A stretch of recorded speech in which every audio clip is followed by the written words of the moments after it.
Hello and welcome. In today's video, we're going to learn how to plot a cumulative histogram. This is my cumulative histogram here. We're going to learn how to plot this in Python using Matplotlib library. First of all, we need to import the Matplot and NumPy. We're going to generate 1000 random values from a standard normal distribution.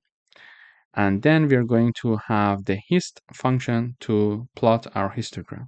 Then we are going to use the data, we are going to use the beans, we are going to choose 30 beans here.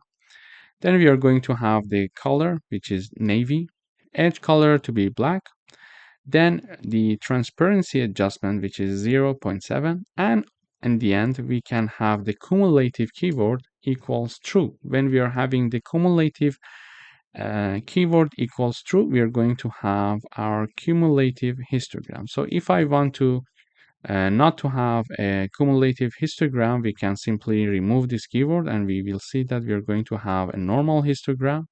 But if we are looking for a cumulative histogram, this keyword will be helpful to be assigned to true in the hist function when we are building our plot, and we see that this is a cumulative histogram. And this is again our title, x-axis label, and y-axis label. Thank you for watching.